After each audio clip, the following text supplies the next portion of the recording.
नमस्कार। आज हम कोशिका झिल्ली के कार्यों के बारे में पढ़ेंगे।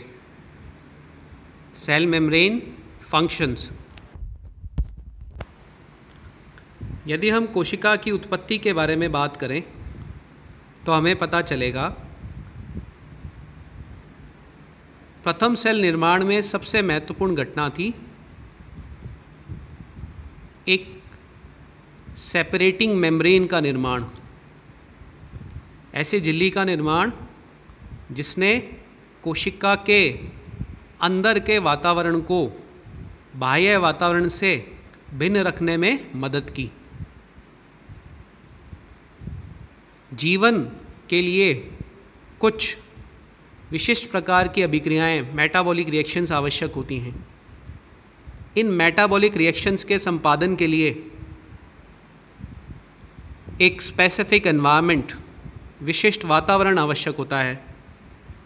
कोशिका के अंदर यह विशिष्ट वातावरण जिसमें जीवन के लिए आवश्यक ये सब अभिक्रियाएं जिन्हें उपापचय कहते हैं हो पाएँ, कोशिका झिल्ली ही क्रिएट करती है। इसलिए कोशिका झिल्ली सेल के लिए फंडामेंटल इम्पॉर्टेंस रखती है। यह कोशिका झिल्ली कोशिका में प्रवेश करने वाले पदार्थों के आवागमन को नियंत्रित करती है तथा इन पदार्थों की कोशिका में सांद्रता क्या होगी इसे भी नियंत्रित करती है। कोशिका अपने बाह्य वातावरण से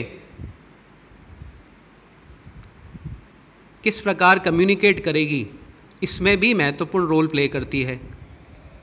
by controlling flow of materials and information into the cell membrane makes metabolism possible।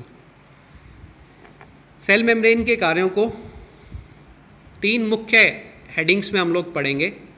First, movement of materials. Cell membrane के थ्रू कोशिका में पदार्थों का आदान प्रदान कैसे होता है, कौन कौन से कारक इसे प्रभावित करते हैं। दूसरा, metabolic functions of cell membrane, किस प्रकार कोशिका झिल्ली उपापचयी कार्यों में भाग लेती है। और तीसरा, सेल टू सेल कम्युनिकेशन, एक कोशिका दूसरी कोशिका से या अपने बाह्य वातावरण से किस प्रकार इंटरैक्ट करती है। चलिए पहले बिंदु को समझना शुरू करते हैं, मूवमेंट ऑफ मटेरियल्स।